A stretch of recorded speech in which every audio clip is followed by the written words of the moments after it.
سڵاو هاوڕێیان بەخێر بێنەوە سڵاو لەوانش کە لە شاشەوە سێرمانەکەن ئەمڕۆ دەستەکەین بە کۆرسێک لەبارەی فەلسەفەی کلاسیکەوە باس لە فەلسەفەی کلاسیک بکەین ئەبێ باس لە مێژووی فەلسەفەکە بکەین بەڵام لەبەرەوەی ئەو مێژووی کە ئەمڕۆ هەیە ئەوەی کە ئەمڕۆ بە دوای هۆکاری ڕوودانی هەر شتێکە ئاگەڕێن خۆی لە منداڵدانی فەلسەفەوە هاتووە بۆ دنیاوە یعنی خۆی بەشێکە یان لەقێکە لە فەلسەفە بۆیە بێ لە ئەو مێژووە باسی ئەو مێژووەش بکەین کە پێش مێژوو پێش ئەو مێژووی کە ئەمڕۆ پێڵێن مێژوو پێش ئەو مێژووەش هەبووە کە ئەویش میتۆلۆژیایە طبعا میتۆلۆژیای تر ئەفسانە ناسی پێ بڵێن یا هەر شتێکی پێ بڵێن ئەو ڕێگایە بووە کە خەڵکی کۆن خەڵکی دێرین پیادەوەرەکانی خۆیان یا مەسەڵەن هەر ڕوودانێکی سەردەمی خۆیانیان پێنووسیوەتەوە بۆی ببێ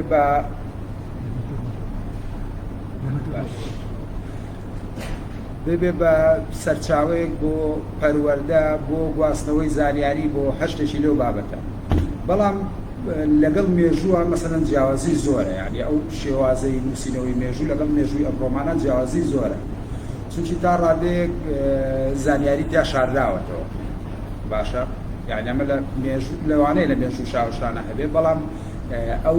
هینەی دیانی یعنی ئەو بوارەی دیاریە کە مەسەڵەن زۆر زانیاری بشارێتەوە لە مێژووە لە میتۆلۆژیا لە بەرەوەی میتۆلۆژیا هەر خۆی سروشتەکەی وایە دیمەنێکی پوختی ڕووداوەکان پیشانی پێوەیە بەڵام لە مێژووە بە دوای هۆکارە ئاگەڕێ مەسەڵەن هینە هێنێتەوە پاساوە هێنێتەوە بۆ شتێک لێکدانەوە بۆ شتێکەکات بە دوادا چون بۆ ڕووداوێکەکات بەڵام لە میتۆلۆژیای ئەم شتە نیە یعنی میتۆلۆژیا وێنەیەشی پوختی ڕووداوەکان تەیاتە ئیتر تۆ قبوڵ یا قبوڵ دێ هەر ئەمێ ئەنجا ئەو مێژووی کە هیرۆدۆت مەسەڵەن بۆ نمونە پایەکان یەکەم جار هیرۆدۆت پایەکانی دامەزران ئەو مێژووە مەسەڵەن چەند هینێکی هەبوو چەند بنەمایەکی هەبوو بۆ شێوەی کە هیرۆدۆتیشی پێکرد هەر خۆی هیرۆدۆت ئەو ڕێبازەی مەسەڵەن داهێنا با بڵێن لە فەلسەفەوە فێر بووە ئەمیش بۆ ئەوە دایهێنا کە هۆکاری ڕاستەقینەی ڕووداوی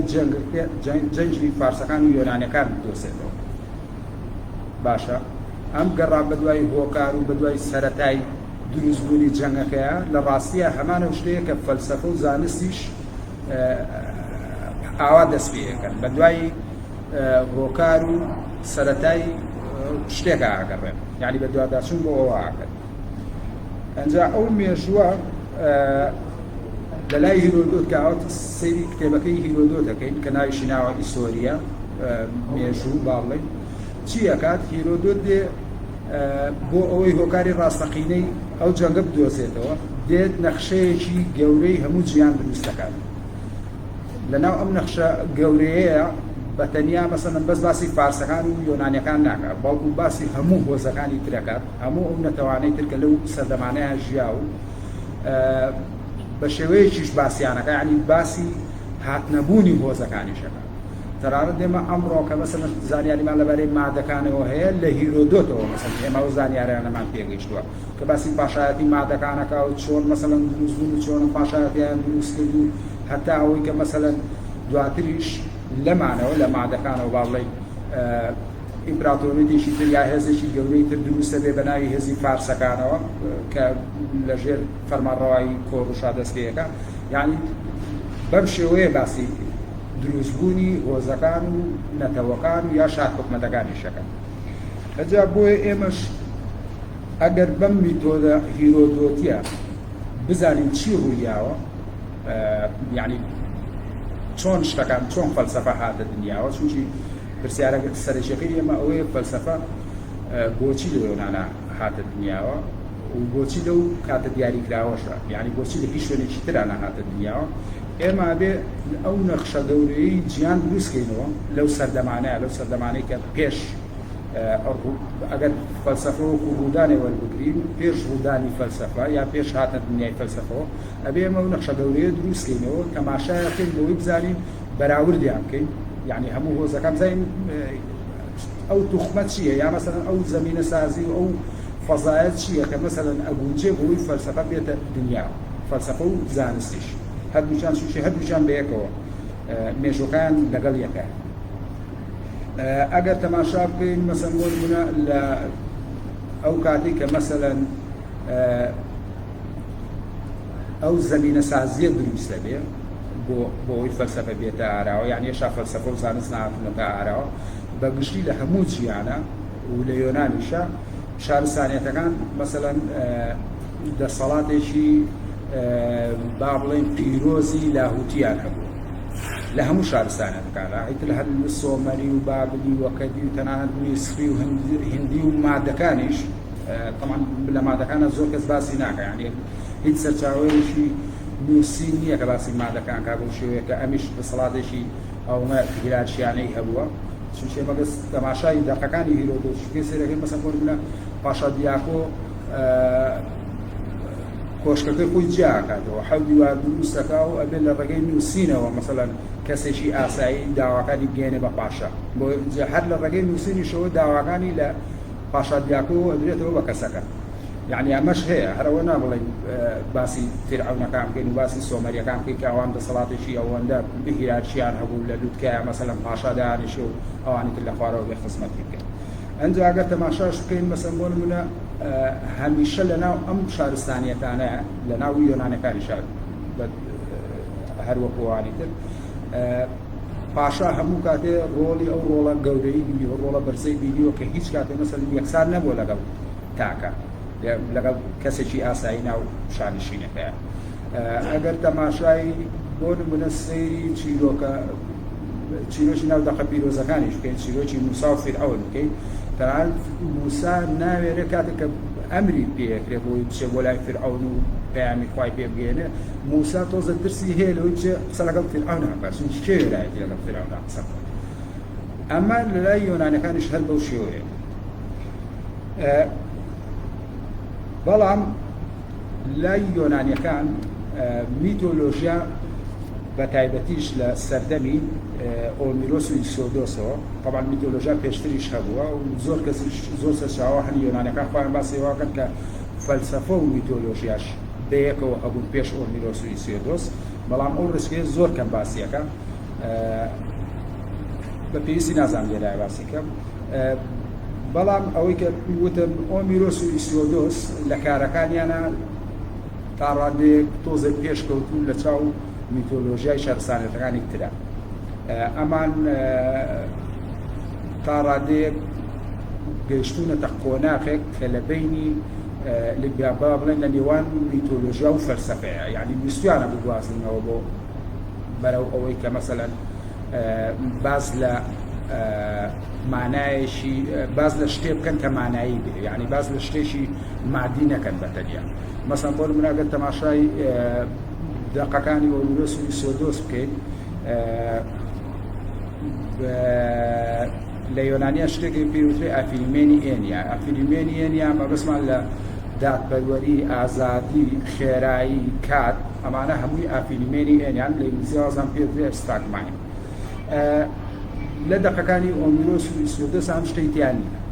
یعنی ئۆمیرۆس باسی ئەوە ناکات مەسەڵەن باسی خێرایی ناکات باسی ئەوە ناکات کە مەسەڵەن بۆچی ئەشیلیاس لە ئیلیادەیە بۆچی هێکتۆرە کوشێ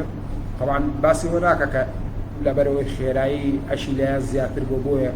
توانیوێتی مەسەڵەن زوو بگاتە هێکتۆر و بیکوشێ یعنی ئێمە هۆکارەکانمان بۆ دەرناکەین بەس ئەو دیمەنە پوختە کە وەکو فیلمێک چوزان وەکو شانۆیە کوشانمانە درێت بەس ئەو هینەکەمان ئەنجامەکانمان پیشانەیە هۆکار باز ناکرێت والحاصل لە میتۆلۆژیا ئەم هینەیەتیان نییە یعنی ئەم شتەماناییتیان نییە ئەم ئافریمێنی ئێنیاییتیان نییە بەڵام هەوڵێک براوە بووی بەرەو ئەوە بڕوات كألين برو أوبراد يعني بو أوي برواد برو لوجوس برو شيكاري كدني مثلا هاتش فكرة يا هاد شتك باسكريت باشا بۆی تۆ مەسەنە لە ڕێی شیکاریکردن و لێکدانەوە و بیرکردنەوە شتێکی تر معلوم بۆ معلوم بێ جیاواز لەوەی کە مەسەنەن پێکەوت.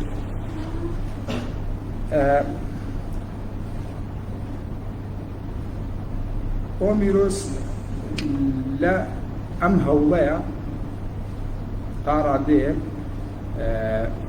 باز لە هەستەکانەکە، باز لە هەموو هەستەکانیش ناکە بە دیاریکایی، بەس باز لە هەستی بینینەکانی و هەستێک کە عیلاقەی بە چاوە بێت. چونکی ئەو لەوانەیە ئەگەر یەکێک پرسیاری لێ بکردایە بیردا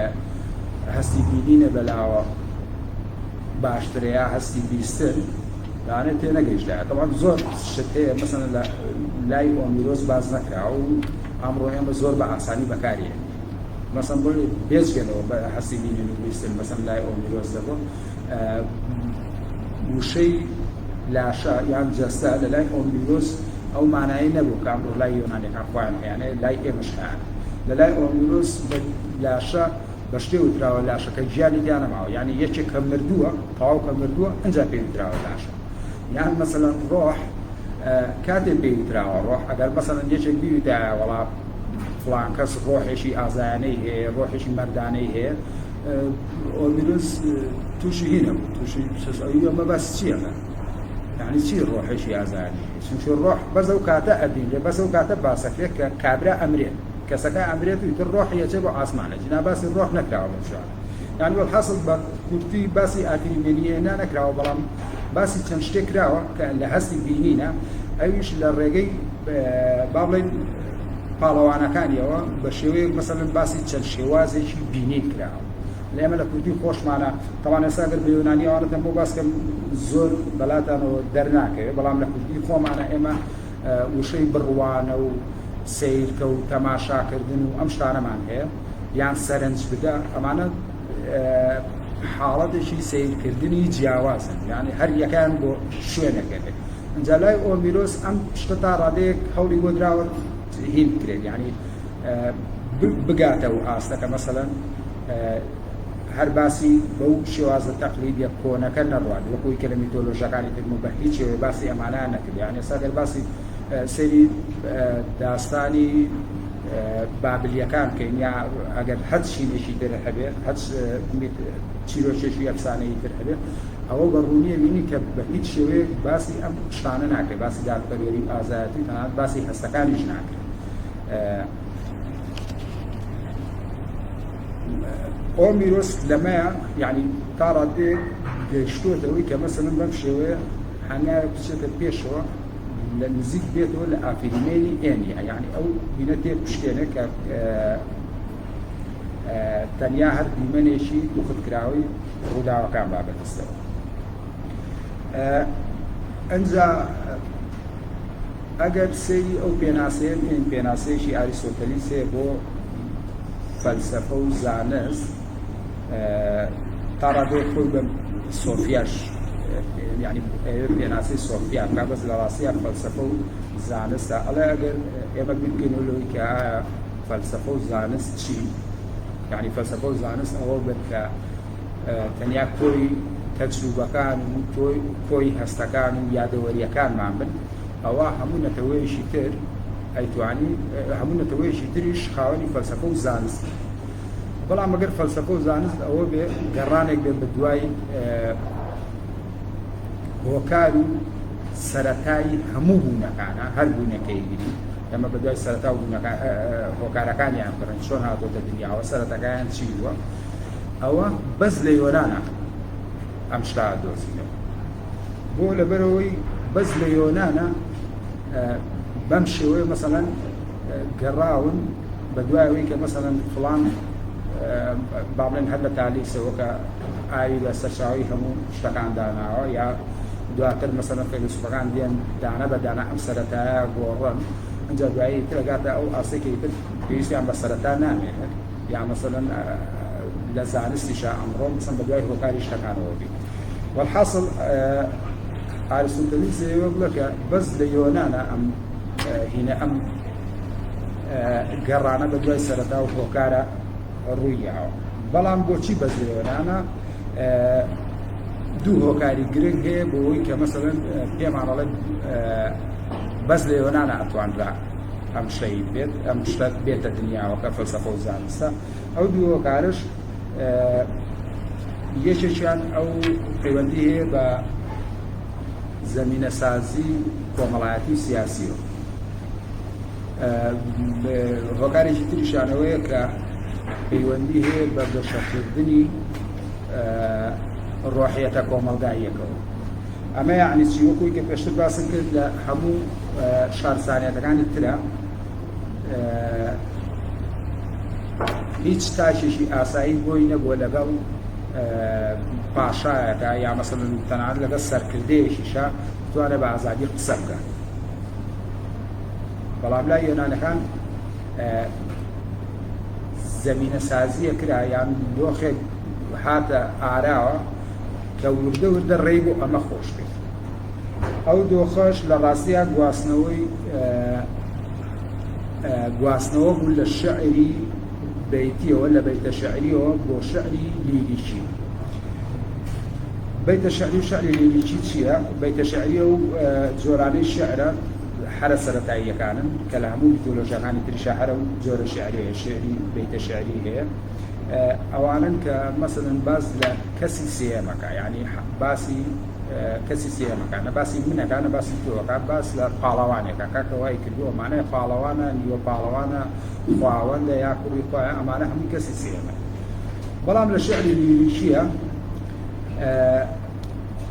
کەسەکە ئەوەی کە قساکە باسی خۆیەکە، یعنی باسی کەسی یەکەمەکرێت لە شعری لیریکیە یان باسی کەسی دووەمەکرێت. و لە هەمووشی گرنگترەوەیە کە لە شعری لیریکیە شاعیرەکە ئەوەی کە شعرەکەی نووسیوە ناوی خۆی لەخوا شعرەکەەوە ئەنووسێت، تەنانەت زۆر جار ناوی خۆش یەخاتە ناو شعرەکەەوە. منۆشمان هەیە لە شعری خۆمانە کە شاعیرەکان ناوی خۆیانە خەنە ناو شعرەکەەوە. ئەمە یعنی چی؟ یعنی تاک لەو سەردەمەیە، یعنی ئەمە ڕێچکەیەکی نوێ بۆ تاک کە ئەتوانێت مافیەوەی هەیە ئازادانە بوێرانە بە بێوەی پێشەرم بێ بۆ چوونی خۆی دەربکڕێت. باشە ئێستا ئەماگەرە بۆ سەیری ئەمڕۆی خۆمان بکەین، تەنانەت لە تۆڕە کۆمەڵایەتیەکانە یا لەسەر تەلەڤیزیۆنە لە هەر شوێنەکە ئەیتر هەر لە مناڵەکە بگرە هەتاکو ئاسێکی زۆر باڵا سەیرەکەی کەسەکان بۆ ئەوەی ڕەوایەتی یا مەسەڵەن تۆزە هێز بن، هێز و پێز بن بە قسەکانی خۆیان، ئیلا بێ بۆ چوونی کەسێکی تریش، کەسێکی ناودار سوڕات وایت و فڵان وایت من خۆم زۆرە شتە بەکارێنم. بەڵام معدل یعنی ئێمە ئەومان هەیە فڵان کەس وای وت جا ئەمەش چۆ بۆچی واکەین چاودێریەکەین ماسە ئەگەڕێن بە دوای ئەوەی بزانین فڵان کەس فڵان نووسەرێکی گەورە کە هەموویان ئەیناسن، یعنی ناوبانیش خۆی هەیە و پێگەی خۆی هەیە و لە ناو خەڵکا باسە کرد، ئەگەڕێ بە دوای بزانین تشتێکی وتووە لەگەڵم دۆخەی ئێمەیە ببین چێ بۆ هەم ڕۆژگارەی ئێمە یعنی قسەیەکی پێبێ کە ئەیدوەزینەوە خێرا پۆستەکەی لە فەیسبووکە یا لە شوێنێکی تر باسێکێ، یان تەنانەت لە دیمانەیەکی تەلەڤیزیۆنیشە، یان زۆر جار سیاسیشمان هەبووە ئاوا بۆ شێوەی باسی کردووە فڵان کەس واڵەت و واڵە. هەر لەم مدەی پێشوا من ئاگادار بووم یەکێک لە سیاسیەکان باسی لە یعنی زنجیرە پۆستێکی کردبوو لەسەر ماچایدنی خوێندنەوەی بۆ ماچایدنی و ئینانەکە. والحاصل شعری لیریکی شۆرشێکی گەورەی کرد بۆ ئەوەی ڕای ئازاد ببێ بە شتێک مەسەڵەن هەمیان بیبینن بیری لێ بکەنەوە، یعنی خەڵکیش بتوانێت مەسەڵەن بۆ نمونە ڕای خۆی دەربڕێت، یعنی هەرەوەنە بێ مەسەڵەن ئەوەی کە لە میتۆلۆژیا هاتووە، ئەوەی کە خواوەندەکان وتویانە، ئەوەی کە پاشاکان وتویانە هەر ئەوە بێت. ئەمانیش توانای ئەوان هەیە، ینی مافی ئەوان هەیە کە ڕای خۆیان بڵێن. طبعا شعری لیریکی دوایی شعری دیتریان بۆسی پێکەوێتەوە، یعنی بەراسێنێ لە دیتریان بۆسی و دوایی ئەچێ بۆ تراژیدیا، دراما و تراژیدیا، و دواتریش ئەچێ بۆ کۆمیدیا، یعنی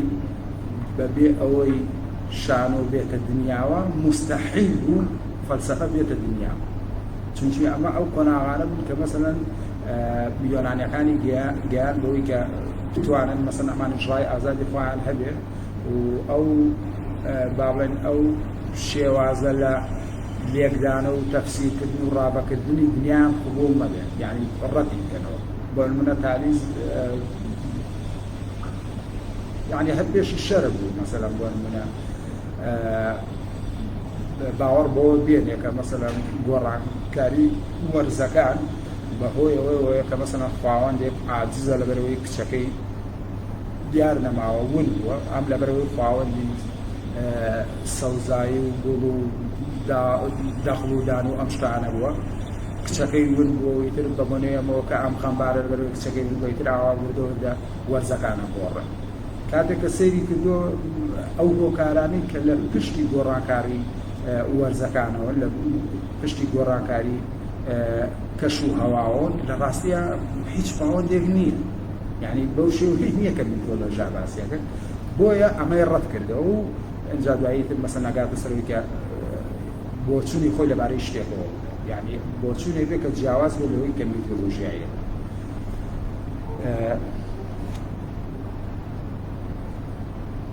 والحاصل ئەبوایە شانۆ بێتە ئارا شانۆ بە هەموو بەشەکانیەوە، یعنی پەنجا لە شعری لیریشیەوە دەستپێەکە تا ئاگاتە شعری کۆمیدیا و بۆی مەسەڵەن هەر کەسێ ئازادێ کە ڕای خۆی بوو، یعنی ئەمە وەکو ئەو خەڵکشان و گەشەکردنە ڕۆحیەتەی ناو کۆمەلگا ئەمە زۆر زۆر یارمەتیدەر بوو بۆی زەمینە سازی بکە بۆی فەلسەفە و زانست بێتە ئاراوە. یەکێکی تر لە هۆکارەکان پەیوەندی بە لایەنە کۆمەڵایەتی سیاسیەکەوە هەبوو. طبعا پێش جەنگی فارسەکان باڵێن تقریبا لە سەروبەندی هاتنە دنیای فەلسەفەوەیە، هاتنە دنیای فەلسەفە بۆ مانایی کە ئەگەر ئێمە تالیس وەکو یەکەم فەیلسوفی زانە حساب بکەین کە لای خۆیان مەسەڵەن زۆر جار هەر بە داناش ناوی هاتووە، بەڵام لە باڕان زیاتر فەیلسوف بێ نەک دانا بێ نەک سۆفۆز بێ. تا ڕادێک پێناسەکەی ئاریستۆتەلیش کە بۆ داناییەکە تا ڕادەیەک لێرە دەست پێ، یعنی تالیز بێ یەکەم فەیلسوف دانێ، بەڵام ئەو هەر پێڵە دانا لەبەرەوەی بە یەکێک لە حەوداناکەی یۆنانی دێرین هەژمار کراوە. والحەصل لایەنە کۆمەڵایەتی سیاسیەکان ئەگەڕێتەوە بۆ جەنگەکان. پێش جەنگی فارسەکان یۆنانیەکان لەناو خۆیانە هەمیشە لە هینابن لە جەنگا، مەسەڵەن هۆزێکی تری ڕاوناوە، ئەم هۆزە ڕاونراوەش ناچار بۆ بچێتە شوێنێکی تر و شوێنێکی تر ئاودا بکاتەوە. یعنی ئەمە زۆر کاریگەری هەبوو بەسەر یۆنانیەکان، یعنی ئاوارە بوون و شەڕ و ڕاونان و ڕاکردنە زۆر کاریگەری هەبوو. هەروەها ئەو با بڵێن ئەو ڕێخستنە سەربازیەی کە لەو کاتانە لەو سەردەمانەیە تا ڕادێک شتێک بۆ و زانستێکی نوێوا بووە. بۆ نمونە ئەگەر سەیری مێژووی مادەکان بکەین، ئێمە پێش پاشاکەی خەستە و هیچ کەسێکمان نییە، یعنی هیچ نووسراوێک نییە کە شایەتیەوە بعد کەسێکی سەربازی یاساکردێکی سەربازی هاتبێ ڕێخستنێکی لە بواری سەربازیان کردبێت. بەڵام پاشاکەی خەستەوەمان هەیە کە توانی مەسەڵەن ئەو کۆلێکاریەکە لە ناو سوپایە بۆ ئەوەی سوپاکەی بەهێزتر بکە، مەسەڵەن جیاکاریەکی لە ناو سوپایەتی کۆوانەکانی ئەوانەی بەدەستەکانی جیا کردەوە، شمشێر بەدەستەکانی جیا کرد و سوارەکانیشی جیا کردەوە. طبعا مێژووە پێش هاتنارەی فەلسەفە و زانستەوەیە، بەڵام یۆنانیەکان سوودیان لەمە وەرگرتووە بە جێرەوەی کە پێش هەمیان میلیتۆسیەکان یا مەسەڵەن ئیۆنیەکان تا ڕادێک سنوور بوون لەگەڵ میدیەکانە. سوودیان لەمە بینیوە بۆچی؟ بۆ ڕێخستنێکی سەربازی نوێ. ئەوان لە ڕێخستنە سەربازی نوێەکەیە یەکەیەکی سەربازی نوێیان داهێنا کە زۆر لە ڕێخستنەکەی خەسلەویەکە ناوازەتر پێشکەوتووتر. ئەویش یەکەی سەربازی فالەگە کە تا ئەمڕۆ وابزانم وشەی فەیلق هەر لەو فالەگەیەوە وەرگیراوە. ئەم فالەگایە چۆن بوو فالەگە یەکەیشی سەربازی بوو کە 16 کەس بەرەو پێشەوە ڕۆشتن 16 کەسیش یعنی بەم شێوەیە 16 کەس بەرەو پێشەوە 16 کەسیش ئاسۆیی ئەوەسان و ئەڕۆشتن بەرەو پێشەوە. ئەمانە چەکی دەستیان چەکەکانیان قەڵغانەکە بوو. یعنی ئەگەر سەرکردەکەی پێ بە سەربازێکی بوو چەکەکەتم بۆ بێنە، ئەگەر چوە شمشێرەکەی بێنایە یا تیرەکەی بێنایە سەرکردەکەی پێ بڕۆ چەکەکە و بێناڵن ناڵن شمشێر بێنە یا تیر و گەڵام بێن ئەڵەم چەکەکە و بێنن چونکی چەکەکەیان قەڵغانەکەیان اینجا قەڵغانەکەشیان بە شێوەیەکی نوێ دروست کرده بوو چونکی قەڵغان تا ئەو سەردا ببوورنەوە چێشێکی تەکنیکیە بوو چاشان کرد برادرە لەوێ کە باسی هیلمانە کرد داهێنانی ئەو قەڵغانە نوێی سوپای سەربازی و یەکە سوپایی سەربازی یۆنانیەکە کە مەسەڵەن هەموو سەربازێک بە قەڵغانەکەی تاڕادێ قەڵغانێکی گەورەی وەکو شێوەی پشتی سەربازەکەی پێشخۆی هینکرابوو بۆی کە ڕۆیشت پاڵ بە سەربازەکەی پێشخۆیەوە بنێ ئەوەی پێشخۆی پاڵ پێشخۆیەوە بنێ بەو شێوەیە هێرشیانەکرد لەسەر دوژمن ئەگەر دوژمن لە بەردەمیان نبووایە دوژمنیانە شێلا بەم شێوەیە. طبعا کە ئەمە لەناو جەنگە ئەمە ڕوویە بەسەم بۆ نمونە وا وێنایکەوەسە ئێمە هەمومان بەشدار بین یەکەیەکی فالەگەی ئەو لە جەنگێکا بەشدار بین و هەمومان یەکەیەکی سەرباز یەکەیەکی فالەگە بوو. ئەگەر بەم شێوەی ئێمە شەڕ بکەین بچینە شەڕەوە یعنی هەمومان وەکو یەکە ئەچینە شەڕەکە و هەمووشمان یەکسانی باشە لە هێرشکردنا یەکسانی لە بەرگریکردنیشا یەکسانی.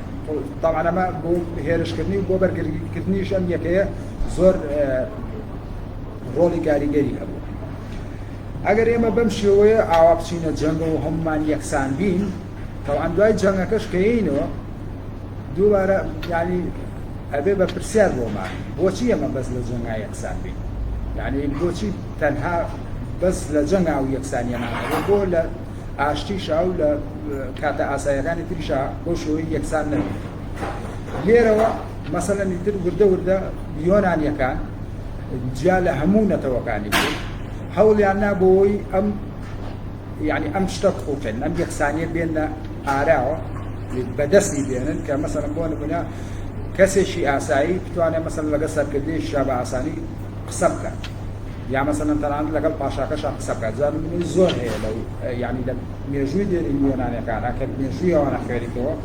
بەسەرهات و نمونەی زۆر هەیە کە مەسەڵەن تاچێکی ئاسایی حتا مەسەڵەن بۆ نمونە ئەگەر وا بکرێن مە ناوی بنین لەشفرۆش تەنانەت لەشفرۆشە لەگە سەرکردەیەکا مەسەڵەن حیواری هەبوو طبعا حیوارە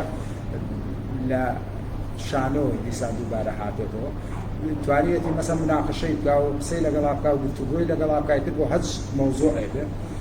نەگەوەی کە مەسەڵەن لای خۆمان تەنانەت تا ئەمڕۆژ لەو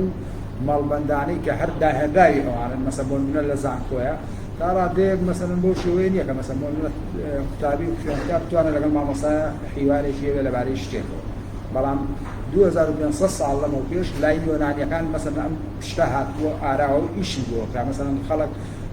دادگایی یەکرا لەسەری ئەکوژرا وەکو سوپات زۆر کەسی تر مەسەڵەن بۆ نمونە نەفی یەکرا دوورەخراوە لە زێدەکەی کۆم لەسەر ئەم داواکاری یەکسانیە یعنی ئەوەی کە مەسەڵەن بۆ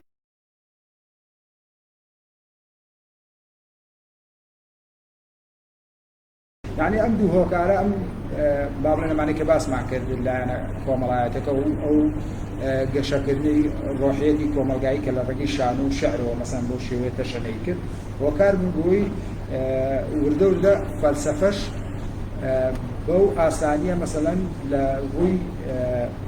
با بڵێن گەڕان بە دوای هۆکار و سەرەتای ڕوودانی شتەکانە و هاتنەبوونی شتەکانە مەسەڵەن ئەو توانایی هەبێت کە مەسەڵەن ئەو بناغانە دابمەزنێنە با بڵێن کە ئەوی ژێخەمیان تالیز بوو بەڵام حەزەکەم لێرایتر کۆتایی بەم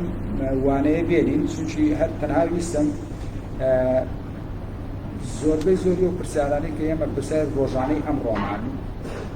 لە ڕێگەی ئەم چەند شتێک کە باسم کرد وەکو سوزانم کەرەستەیەک وەکو سوزانم سەرچاوەیەکی مێژووی ئەمە لە بەرچاومان بێ بۆی وەڵامی ئەو پرسیارانەی پرسیاری زۆر هەن بۆچی مەسەن بۆ نمونە ئێستا ئێمە ئەو هەموو زانکۆیەمان هەیە و کەچی زاناشمان نییە بۆچی هیچ فەزایەکی وا دروست نەکراوە مەسەڵەن زانا بە عملی بکەوێتە ئیشۆ و مەسەڵەن خزمەت بەوانی کرد بکە زانست خزمەت بە خەڵک بکات بۆچی سەرڕاوێک کە مەسەڵەن وا هەستەکەین ئازادیش هەیە کەچی هێشتا وەزعەکە هەر وەکو خۆیەتی هیچ بۆ ڕاکاریە دروست نابێت یعنی بەڕاستی لەلای من یعنی هەمان ئەو سەردەمەی موسا و فرعەونە یا مەسەڵەن هەرە کۆنەکانە کە ئێمە ناتوانین هیچ شتێک لەگەڵ پاشایەکە باسکەین یعنی ناتوانین دیالۆگمان لەگەڵ سەرکردەیەکە بێت چ سەرکردەی سیاسی یا هەر شتێکی تر بێت جیا لەوەش شتێکی تر هەیە کە یعنی ئەمە بەڕاستی جێگای تێڕامانە کە تۆ بۆچی ئەم هەموو زانیاریە لە ئێمە ئاشاربێتەوە یعنی زانست بەو شێوەی کە هەیە وەکوی کە باسەکرێت بۆچی ناخرێتە خزمەتی خەڵکەوە و بۆچی مەسەڵەن خەڵک فێری ئەم زانستانە ناکرێت وەکوی کە لای فرعەونەکان کە هەر هەبوو مەسەڵەن زانستیان هەبوو بۆی هەرەمەکانی پێ دروستکەن لای سۆمەریەکان هەبوو لای بابلیەکان هەبووە بەڵام ئەگەر پرسیارە لە میسریە کردایە میسرێکی ئاسایی یان سۆمەریەکی ئاسایی پێ بوودا پرسیاری لێ کردایە هەرەمەکان چۆن دروست دەکرێت نەیەزانی وەکوی کە چۆن ئێستا مەسەڵەن پرسیار لێ ئێمە بکرێن لە هەتاچی ئێمە بکرێت فڵانشت چۆن دروست دەکرێت بەڕاستی نازانین لەبەرەوەی زانیاریەکان قۆڕەخراون زانستەکان قۆڕەخراوە بۆ دەستەیەک و دەسەڵاتێکی نوخبە و ئێمەش هیچ مافێکمان نییە یعنی تەنانەت ئێمە دەرچوویەکی زانکۆ باڵێ خۆی کە پاڵێراوە بۆی ببێ بە زانە لە ڕاستیەوە خۆی سەیرەکە کە ئەبێ یەکێکی تر دامی ئەم بکە و پاڵپشتی ئەم بکە لەبەرەوەی مەجالی نادرێت و دەرفەتی نادرێتێت بۆی